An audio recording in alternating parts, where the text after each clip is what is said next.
은혜 받으실 하나님의 말씀은 사무엘상 7장 7절에서 14절까지의 말씀입니다. 사무엘상 7장 7절에서 14절까지의 말씀입니다. 구약성경 418페이지에 있습니다. 사무엘상 7장 7절에서 14절까지의 말씀을 합독하시겠습니다. 이스라엘 자손이 미스바에 모였다 함을 블레셋 사람들이 듣고 그들의 방백들이 이스라엘을 치러 올라온지라. 이스라엘 자손들이 듣고 블레셋 사람들을 두려워하여 이스라엘 자손이 사무엘에게 이르되 당신은 우리를 위하여 우리 하나님 야훼께 쉬지 말고 부르짖어 우리를 블레셋 사람들의 손에서 구원하시게 하소서 하니, 사무엘이 젖먹는 어린 양 하나를 가져다가 온전한 번제를 야훼께 드리고 이스라엘을 위하여 야훼께 부르짖음에 야훼께서 응답하셨더라. 사무엘이 번제를 드릴 때 블레셋 사람이 이스라엘과 싸우려고 가까이 오매 그날에 야훼께서 블레셋 사람에게 큰 우레를 발하여 그들을 어지럽게 하시니 그들이 이스라엘 앞에 패한지라. 이스라엘 사람들이 미스바에서 나가서 블레셋 사람들을 추격하여 벳갈 아래에 이르기까지 쳤더라. 사무엘이 돌을 취하여 미스바와 센 사이에 세워 이르되 야훼께서 여기까지 우리를 도우셨다 하고 그 이름을 에벤에셀이라 하니라. 이에 블레셋 사람들이 굴복하여 다시는 이스라엘 지역 안에 들어오지 못하였으며 야훼의 손이 사무엘이 사는 날 동안에 블레셋 사람을 막으심에 블레셋 사람들이 이스라엘에게서 빼앗았던 성읍이 에그론부터 가드까지 이스라엘에게 회복되니 이스라엘 그 사방 지역을 블레셋 사람들이 손에서 도로 찾았고 또 이스라엘과 아모리 사람 사이에 평화가 있었더라. 아멘. 저는 오늘 본문 말씀 중심으로 에벤에셀 하나님이라는 제목으로 은혜의 말씀을 나누겠습니다. 같이 한번 따라해 보실까요? 에벤에셀 신앙. 여기까지 도우신 하나님.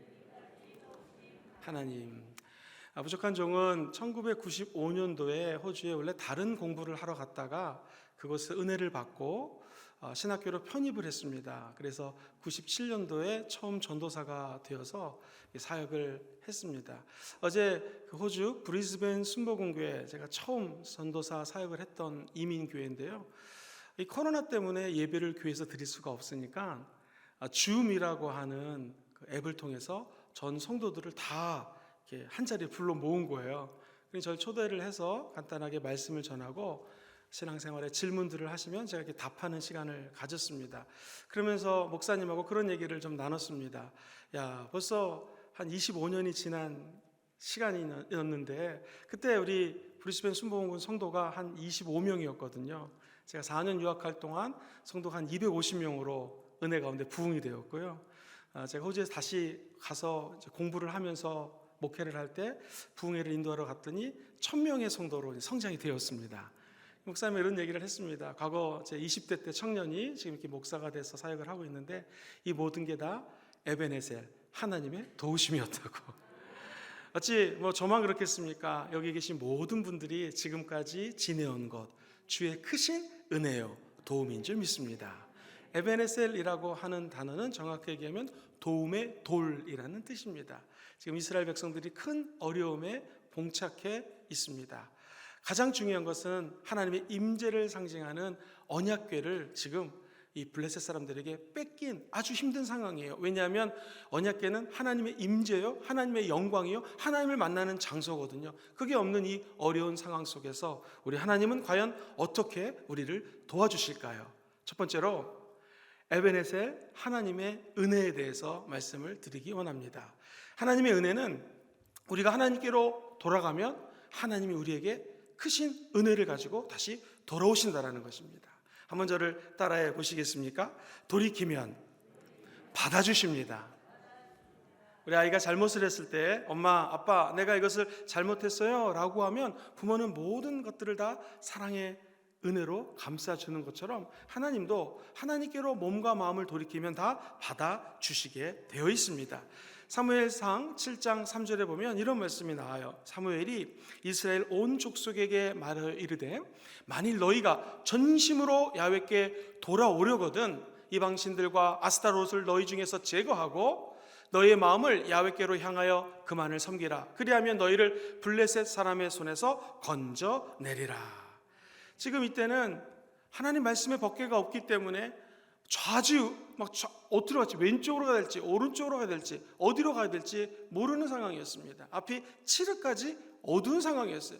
어찌할 바 모르는 상황 속에서 대군이 쳐들어온다고 합니다. 이때는 정말로 진퇴양난의 어려움에 빠져 있는 거거든요. 그때 사무엘 선지자가 일어나서 이야기를 합니다. 너희들이 하나님께로 돌이키면 하나님이 너희를 도와주신다라는 것입니다. 그리고 미스바라고 하는 곳에 사람들을 모으게 합니다. 미스바는 하나님이 임재하는 장소입니다. 회개하는 장소죠. 오늘 이곳이 미스바가 되어서 하나님께 기도할 때 하나님의 크신 은혜가 임하게 될 줄 믿습니다. 교회 오고 싶지만 못 오시는 분들은 집에서 예배를 드릴 때 그 자리가 미스바가 되기를 주의 이름으로 축원드립니다.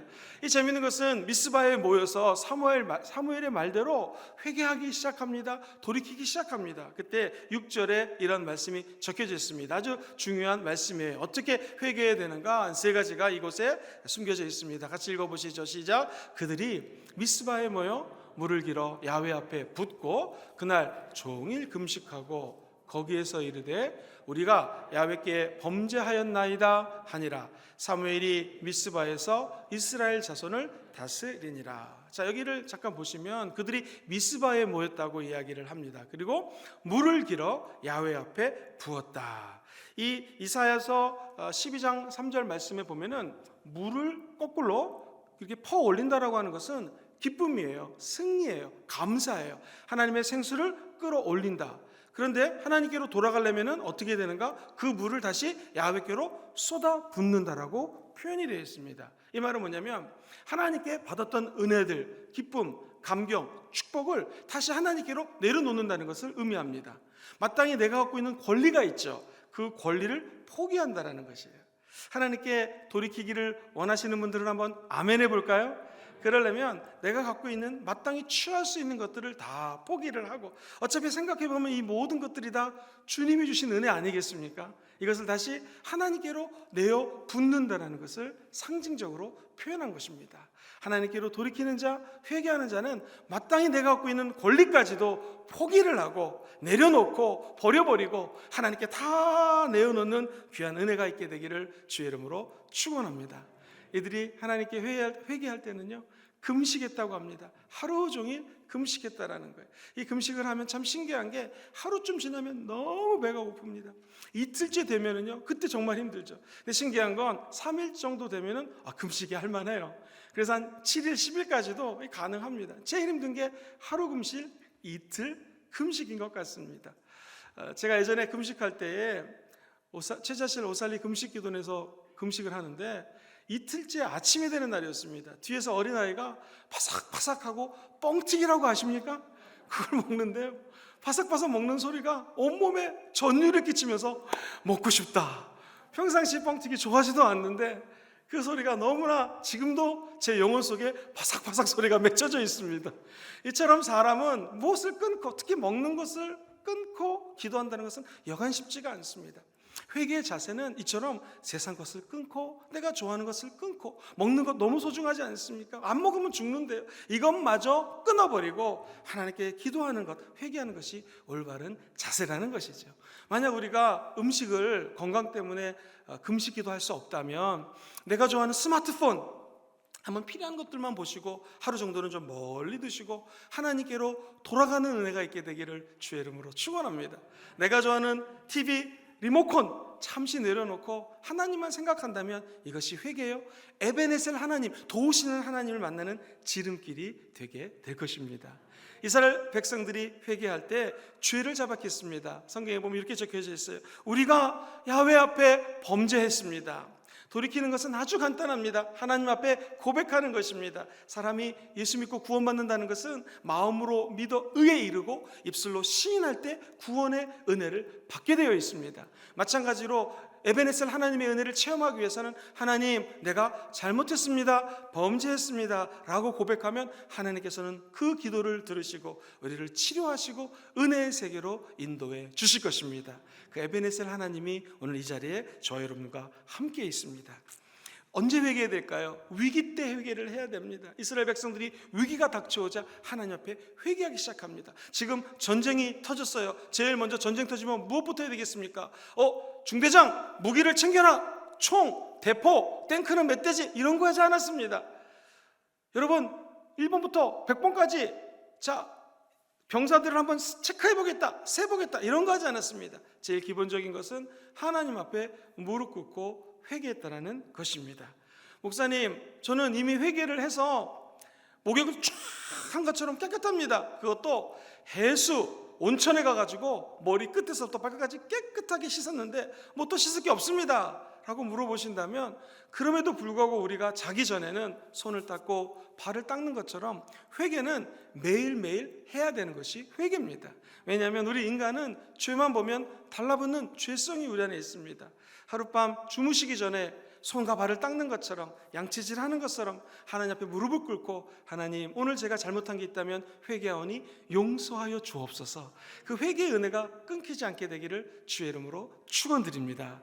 예수 그리스도를 믿는 사람들이 회개해야 됩니다. 이 코로나가 우리가 왜 왔는지 또 어떻게 왔는지 지금 계속 조사 중에 있습니다. 재미있는 것은 눈에 보이지 않는 조그만 바이러스가 우리 몸에 들어와도 이처럼 큰 질병으로 온 세계를 공포 가운데 집어넣을 수 있다는 것입니다. 우리가 이 코로나를 어떻게 해석할 수 있을까요? 팀 켈러라고 하는 세계적인 목사님이시요 베스트셀러 작가는 얼마 전 크리스천 포스트지에 인터뷰를 하면서 코로나를 이렇게 해석을 했습니다. 코로나를 통해서 우리가 알 수 있는 것은 절대적인 하나님의 도우심이 필요하다는 것을 깨달았다는 거죠. 이렇게 표현을 했습니다. 하나님이 말씀하시는 것 같다라는 거예요. 너희들이 지구를 다스리고 통치하는 것이 너희들이라 생각하는데 나의 도움이 없이는 아무것도 할 수 없다는 것을 깨닫게 하는 것이죠. 우리가 과학이 발전되고 세상이 점점 변화된다고 하지만 결국 하나님의 도우심이 없이는 어떠한 것도 성취하고 이룰 수 없다라는 것입니다.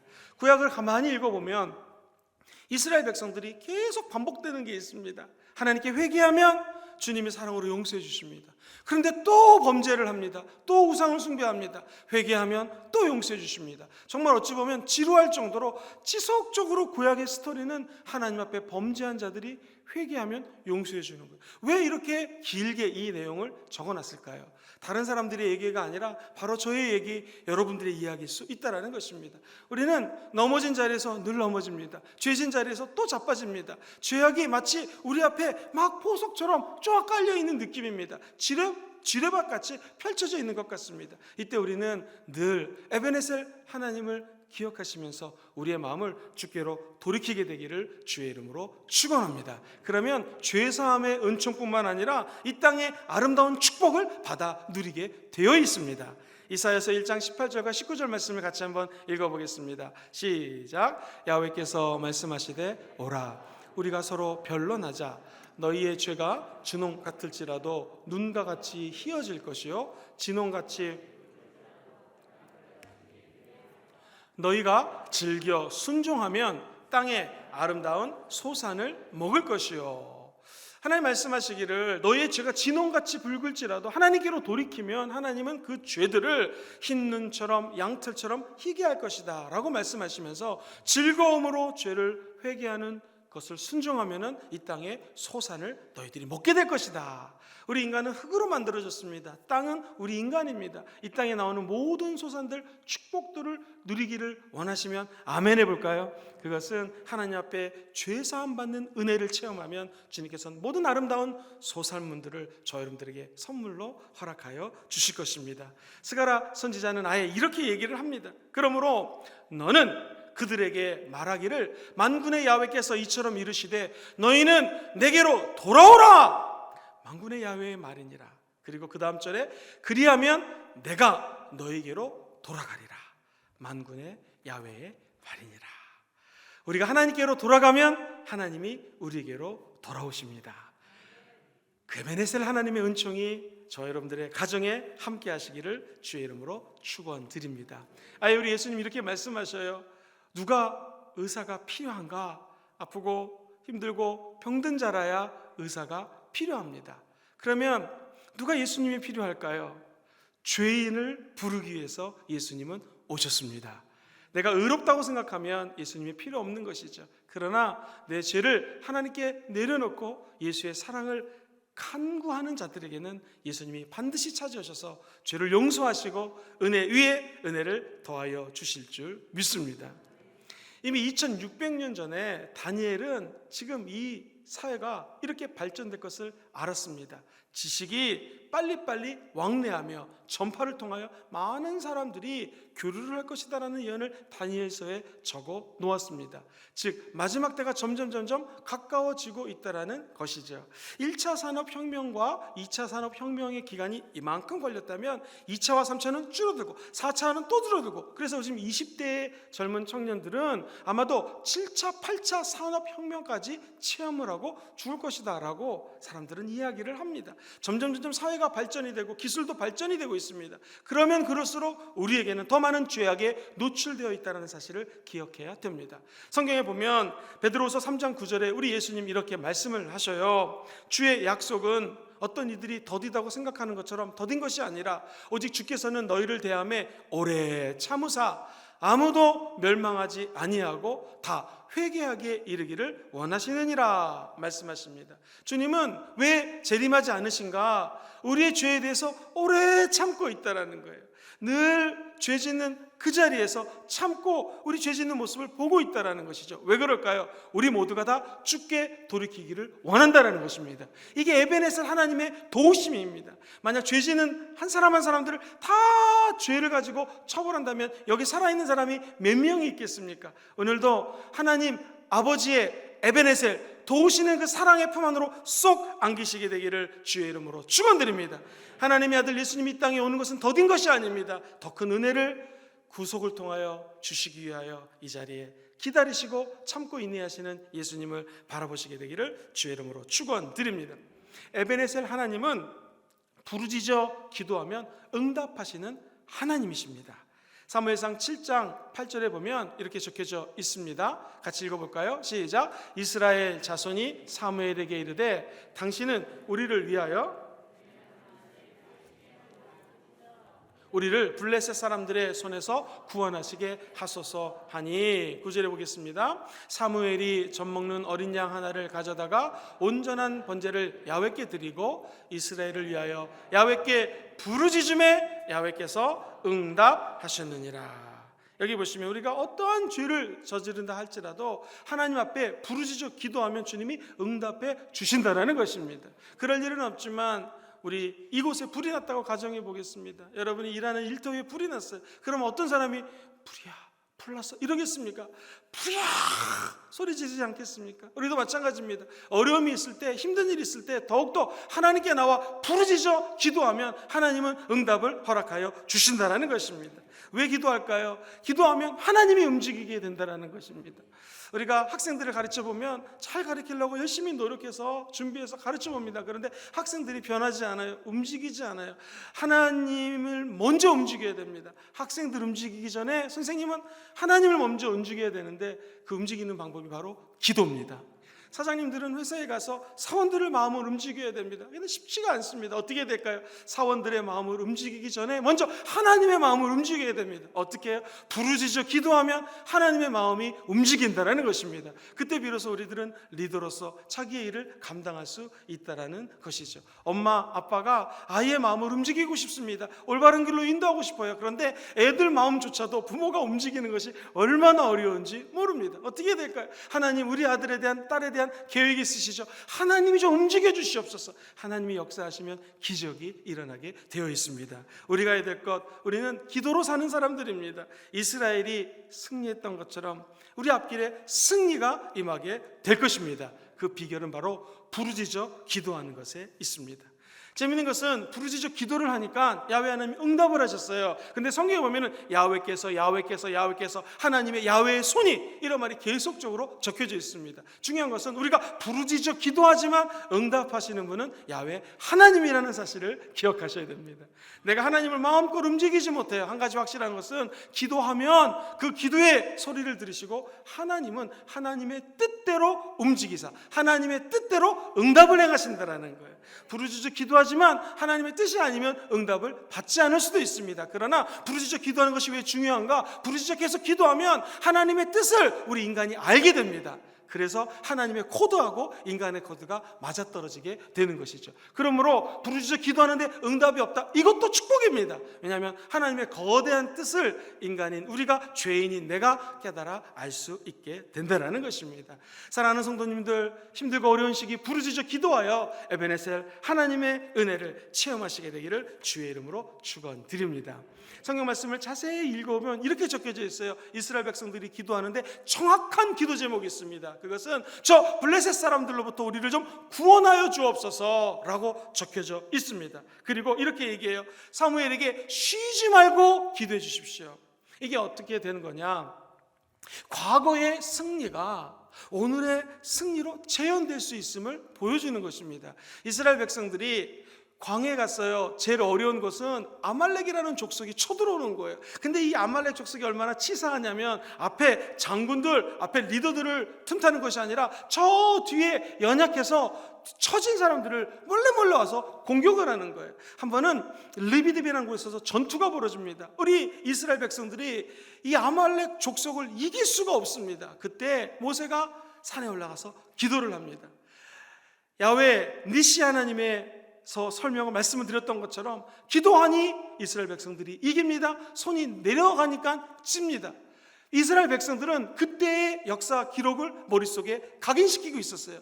선지자가 주의 종이 두 손을 높이 들고 기도하면 승리한다. 그래서 정확히 구체적으로 기도 제목을 내어놓습니다. 사무엘 선지자여, 하나님께 부르짖어 기도하시는데 조건이 두 손을 높이 드시고 쉬지 말고 좀 기도해 주십시오. 그럼 우리가 승리하게 될 줄 믿습니다. 저 광야 땅에서 어렵게 체득하고 승리했던 거룩한 추억이 오늘 이 삶의 현장 전투에서 재현되는 장면입니다.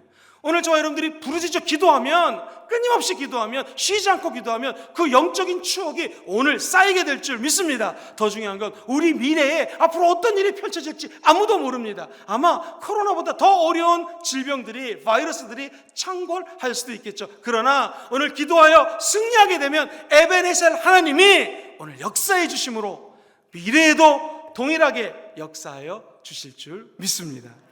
지난 2달 동안 성도님들을 뵙지 못해서 우리 모든 주의 종들이 마음 참 많이 아파했습니다. 당회장님도 늘 우리 성도들 잘 지내는지 늘 근심하시고 걱정하는 것을 옆에서 지켜볼 수가 있었습니다. 특별히 새벽 4시에 우리 교회에 나오면 7시까지 새벽에 열심히 기도들을 주의 종들이 하시고, 또 아침 10시부터 12시까지 2시간 동안 성도님들의 이름을 부르면서 기도를 했습니다. 우리는 눈에 보이지 않지만 한 가지 확신하는 것이 있습니다. 기도하면 하나님이 역사하여 주신다는 것이죠. 부르짖어 기도하는 자들에게는 하나님의 은혜가 폭포수처럼 쏟아지게 될 것입니다. 시편의 120편 1절에 이런 말씀이 기록되어 있어요. 같이 한번 읽어보겠습니다. 시작. 이렇게 안 나올 때 용기를 드려야 됩니다. 읽어보죠. 시작. 내가 환난 중에 야훼께 부르짖었더니 내게 응답하셨도다. 성경은 이야기합니다. 환난 중에 부르짖어 기도하면 하나님께서는 반드시 응답을 허락하여 주실 것입니다. 이제 두 번째로 야훼 하나님의 에베네셀 은혜에 대해서 말씀을 드렸고요. 두 번째로 이제 에베네셀 예수님의 은혜에 대해서 말씀을 드리기 원합니다. 우리 예수님은 어떻게 우리를 도와주실까요? 그것은 온전한 예배를 드리게 해주십니다. 같이 한번 따라해 보실까요? 온전한 예배를 드리게 해주십니다. 9절 말씀에 우리 예수님이 번제 제물이 되는 것을 이렇게 상징적으로 표현합니다. 같이 읽어보시죠. 시작. 사무엘이 젖 먹는 어린 양 하나를 가져다가 온전한 번제를 야훼께 드리고 이스라엘을 위하여 야훼께 부르짖음에 야훼께서 응답하셨느니라. 사무엘이 한 일은 젖 먹는 어린 양, 흠도 없고 죄도 없는 어린 양을 가져다가 그것을 하나님께 제물로 올려드립니다. 지금 전쟁 중입니다. 싸워야 됩니다. 군사들이 쳐들어가기 일보 직전입니다. 저들이 쳐들어오는 지금 아주 어려운 상황입니다. 그런데 이스라엘 백성들이 한 것은 무엇인가? 양을 잡아요. 각을 뜹니다. 피를 흘립니다. 그것도 모자라서 하나님께 번제로 태워서 올려드립니다. 시간이 꽤 걸려요. 그런데 전쟁하기 전에, 세상 나가기 전에, 싸우기 전에 우리가 먼저 해야 될 것이 있습니다. 그것은 하나님께 나와서 예배드려야 된다는 것이죠. 먼저 해야 될 것은 예수 그리스도가 번제물이 돼서 십자가에서 저 여러분들의 죄를 다 짊어지고 돌아가지 않으셨습니까? 그 죄값을, 우리의 죄값은, 죄는 우리가 져서 우리가 치러야 되는데 대신 예수님이 치러주신 것이죠. 이것을 대속이라고 표현을 합니다. 구약의 제사는 항상 선지자가, 제사를 드리는 제사장이 양에게 간절히 기도를 합니다. 저의 죄, 여기 있는 모든 성도들의 죄를 다 이 양에게 전가시킵니다. 이 죄를 트랜스퍼 시키는 거예요. 죄의 전가라고 그래요. 우리 모든 죄를 양에게 다 넘겨버립니다. 그러면 저의 죄, 여러분의 죄는 지금 어디에 가 있습니까? 양에게로 가죠. 그리고 양을 잡아 죽이는 것입니다. 맨날 죄는 우리가 짓는데 우리 예수님이 저의 죄, 여기 계신 모든 성도님들의 죄를 다 짊어지시고 십자가에 죽으셨습니다. 그런데 그 죽음은 죽음으로 끝나지 않습니다. 에베네셀 예수님은 죽은 지 4일 만에 부활하십니다. 우리도 어떠한 죄가 있어도, 어떤 어려움이 있어도 십자가에 달리신 예수님과 함께 한다면 부활하는 은혜가 있게 될 것입니다. 예배는 하나님과 함께 죽는 것입니다. 예수님과 함께 죽는 것이 예배입니다. 그래서 우리가 1시간 동안 예배를 드린다는 것은 1시간 동안 내가 예수와 함께 철저히, 얘가 예수 그리스도와 함께 십자가에 못 박혀 죽었나니 이제는 내가 사는 것이 아니라 예수가 사는 것, 이게 예배입니다. 그래서 성경은 로마서 12장 1절에 너희의 몸을 하나님께 거룩한 산 제물로 드리라 라고 적혀져 있습니다. 예배를 드리는 그 시간, 우리가 죽고 예수가 사는 역사가 임하게 되기를 주의 이름으로 축원드립니다. 죽음이 있으면 곧 부활이 있게 되어 있습니다. 회사를 경영하시는 분들이나 직장을 다니시는 분들, 선생님들, 또 우리 학생들 얼마나 힘이 듭니까? 이때 우리에게 필요한 것은 다른 어떤 것도 아닙니다. 다시 예배로 모여서 우리가 죽고 예수가 살아나는 역사가 임하게 되기를 주의 이름으로 축원합니다. 그러면 사업 현장에서, 삶의 자리에서 부활의 사건들이 나타나게 될 것입니다. 두 번째로, 예수님은 에베네셀 하나님이 되셔서 우리에게 예배를 도와주실 뿐만 아니라 승리할 수 있도록 은혜를 부어주십니다. 한번 따라해 보실까요? 승리를 주십니다. 오늘 말씀에는요, 큰 우레소리를 내어주셨다라고 성경은 기록되고 있습니다. 같이 한번 10절 말씀에서 찾아보겠습니다. 시작. 사무엘이 번제를 드릴 때에 야훼께서 블레셋 사람에게 큰 우레를 발하여 그들을 어지럽게 하니 그들이 이스라엘 앞에 패한지라. 자, 여기 보면 블레셋 사람들이 쳐들어옵니다. 이길 수가 없는 상황이거든요. 그런데 여기에 갑자기 하나님이 무슨 은혜를 부어 주십니까? 큰 우레소리를 허락해 줬다라는 거예요. 사랑하는 성도님들, 이것이 몇천 년 전에 그냥 옛날 이야기로 적혀져 있는 거니까 꽝꽝꽝꽝 우레소리가 나가지고 승리했다 이렇게 생각하시면 안 됩니다. 하나님의 말씀은 살아서 운동력이 있고 지금도 우리가 기도하면 우레소리가 나타나서 승리하는 기적이 나타날 수 있다라는 것입니다. 지금으로부터 약 500년 전, 정확하게 1532년 11월 16일이었습니다. 그때 잉카 제국에 무려 8만 명의 군인들이 스페인의 168명의 군사들과 함께 싸우기 위해서 한 지역으로 몰려듭니다. 이때 스페인의 리더는 피사로라고 하는 리더였습니다. 적군들은요 8만 명이 몰려드는데 그 중에 1000명은요 황제가 저 뒤에 오니까 보통 앞에 쓴 사람들은 무슨 무기를 갖고 와야 될 텐데 빗자루를 갖고 나타납니다. 왜 그럴까요? 황제가 오는 길을 쓸기 위해서. 근데 황제가 나타나는 모습을 봤더니 황제의 이름이 아타우 알파라고 하는 황제인데 금은 보석을 가득 가지고 나타나는 거예요. 그리고 1000명이 앞길을 쓸고 그 위용이 얼마나 방만했겠습니까? 이 사람을 보자 스페인의 리더가 성경책을 황제에게 줍니다.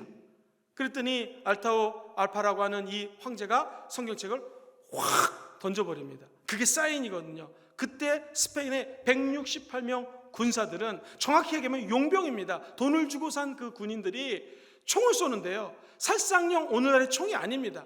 공포탄이에요. 펑펑 소리가 들리는데 이 잉카 제국의 군인들은 처음 듣는 소리예요. 그래서 자중질환, 그 소리 때문에 어찌할 바를 모르고 그냥 왼쪽을 할지 오른쪽을 할지 모르다가 7,000명이 죽게 되는 사건입니다. 그리고 그 168명은 한 명도 죽지 않고 얼마 시간이 지나지 않아 황제를 사로잡게 됩니다. 나중에 황제가 감옥에 갇혔을 때 이렇게 애걸복걸을 합니다. 여기에 가득 황금과 은을 쌓아서 드릴 테니 자기를 놔달라고 했지만 결국에는 형장의 이슬로 사라지게 됩니다. 성도님들, 168명이 8만 명의 군사들을 이길 수 있는 것은 총소리였습니다. 하나 더 곁들인다면 당시 남미에는 말이 없었어요. 그런데 하얀색 말이 탁탁탁탁 거기 사람이 타고 전진해 오는 것입니다. 이 말 발굽 소리에 사람들은 놀라서 죄다 도망갔다라는 것입니다.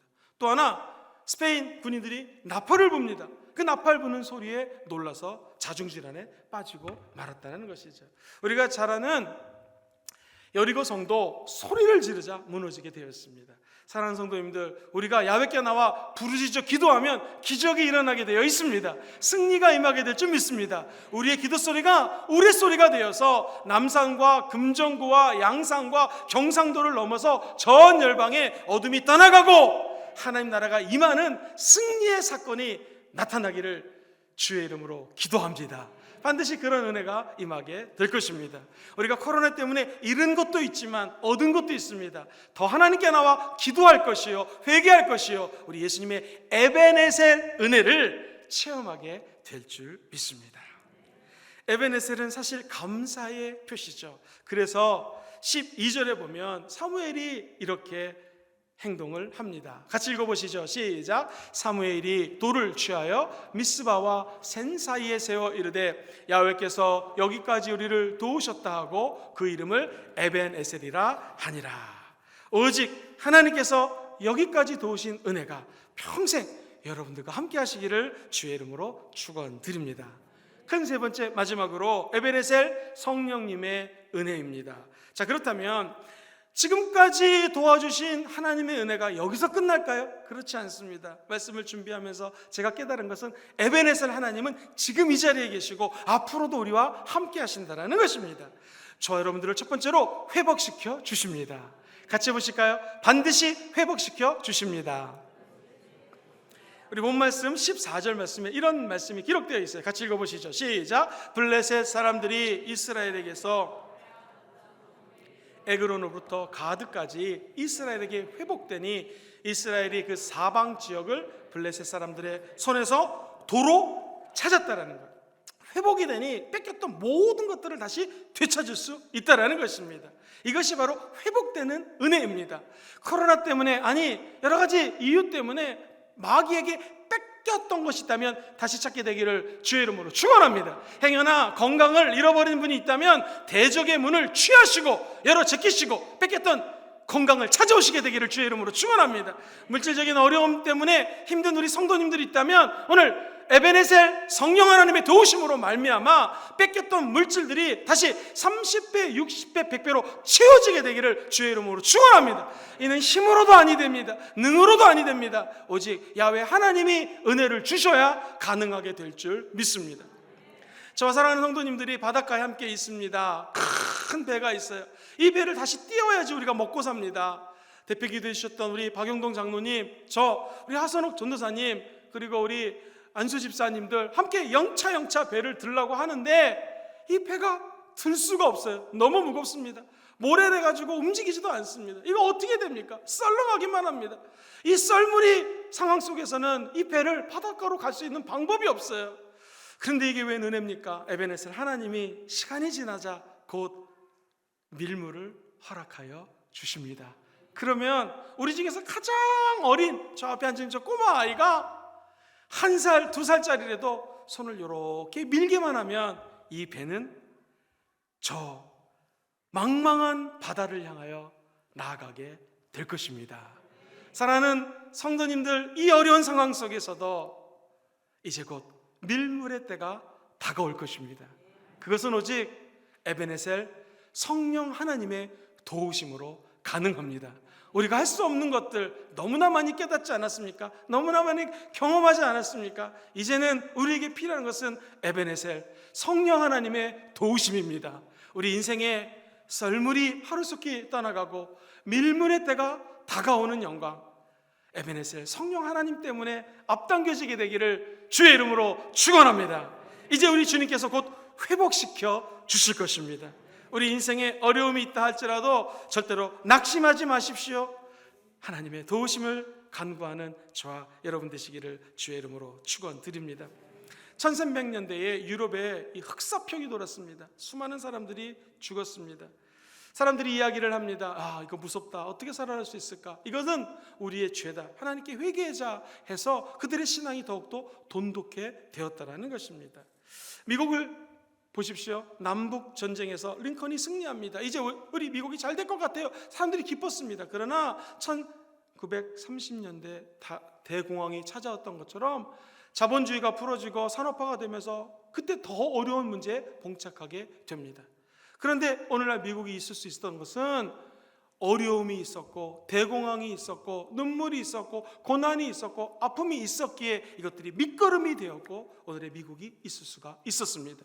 우리나라 대한민국도 이렇게 잘 살 수 있었던 것은 그동안의 아픔과 한 맺힌 민족의 한들이 어우러져서 오늘의 축복이 있을 수가 있었습니다. 북한 공산당들이 우리나라를 쳐들어왔었을 때에 이제 부산을 뺏기면 우리나라는 전부 다 공산당에게 뺏기게 되는 풍전등화 같은 상황입니다. 이때 부산에 있는 목사님들이 선포합니다. 모여서 기도합니다. 조국 대한민국을 지켜보아여 주옵소서. 하나님이 에베네셀 대사 갑자기 인천 상륙작전을 통하여 적의 보급로를 끊게 하시고 이렇게 대한민국을 세워주셨던 것, 그것은 우리 선배들, 선조들, 아버지, 어머니들의 눈물이 있었기에, 기도가 있었기에 오늘날의 대한민국이 있었던 것입니다. 이처럼 고난이 있어야지 하나님의 축복이 다가오게 된다는 것이죠.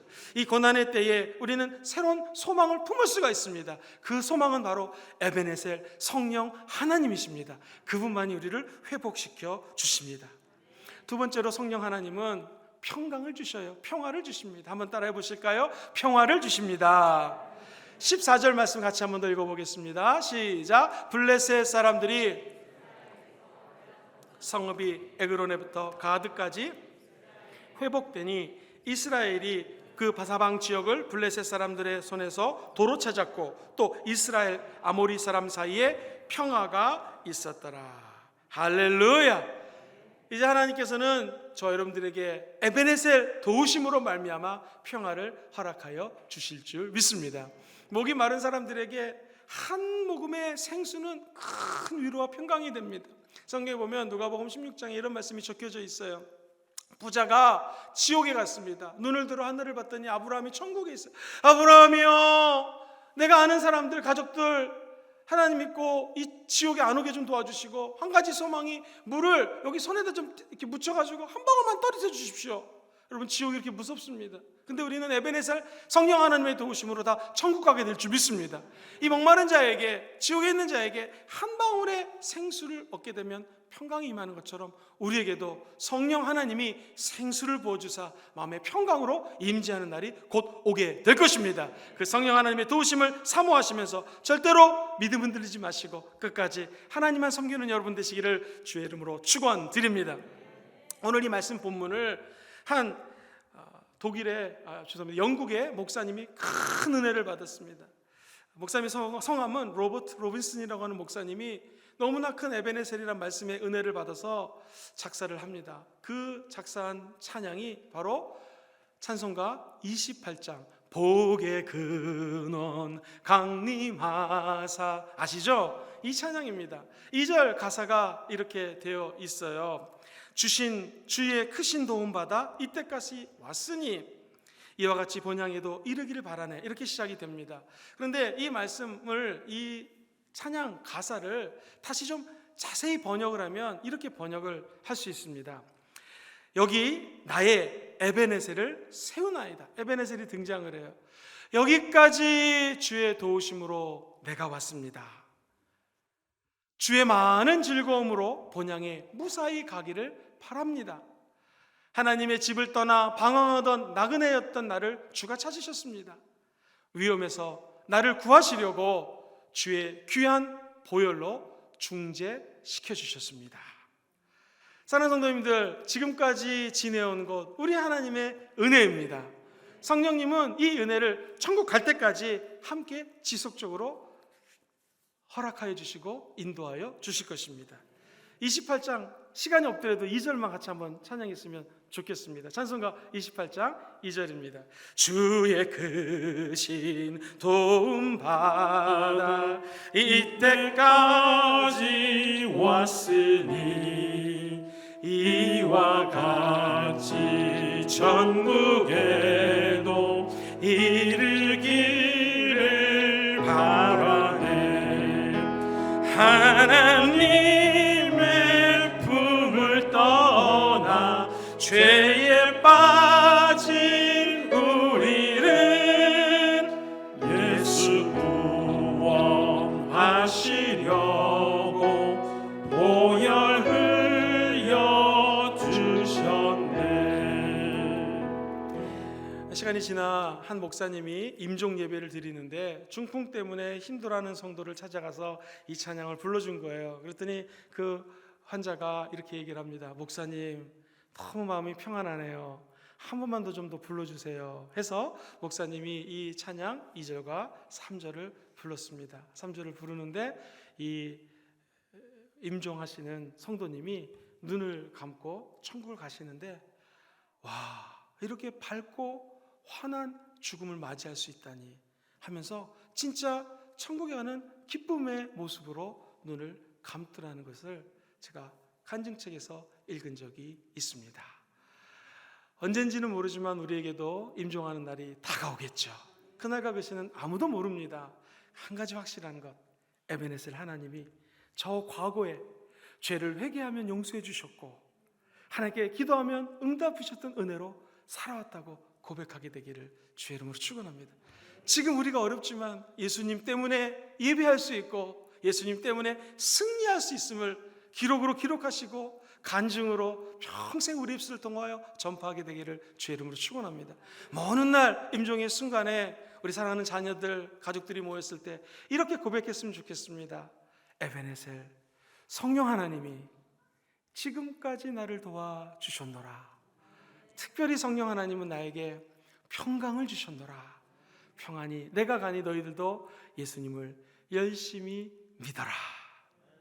말씀을 정리하고 아까 드렸던 찬양 에베네셀 하나님 부르고 기도하는 시간 좀 갖겠습니다. 에베네셀 하나님은 어떤 하나님이신가요? 성부 에베네셀 하나님의 은혜는 돌이키면 받아주십니다. 여러분, 하나님께 회개하셔서 하나님 품 안에 안기게 되기를 주의 이름으로 축원합니다. 부르짖어 기도하면 응답을 받습니다. 성자 에베네셀 예수님의 은혜는 어떤 은혜일까요? 우리가 온전한 예배를 드릴 수 있도록 예수님이 친히 번제물이 되셔서 십자가에 못 박혀 죽으셨습니다. 뿐만 아니라 승리할 수 있도록 도와주십니다. 우리의 승리는 인간이 할 수 있는 것이 아니라 전쟁은 야훼께 속해 있고 예수 십자가의 은혜로 승리하게 될 것입니다. 마지막 세 번째로 성령 하나님의 은혜는 어떻게 도우심으로 에베네셀로 임할 수 있을까요? 그것은 저와 여러분들을 회복시켜 주십니다. 낭망하지 마십시오.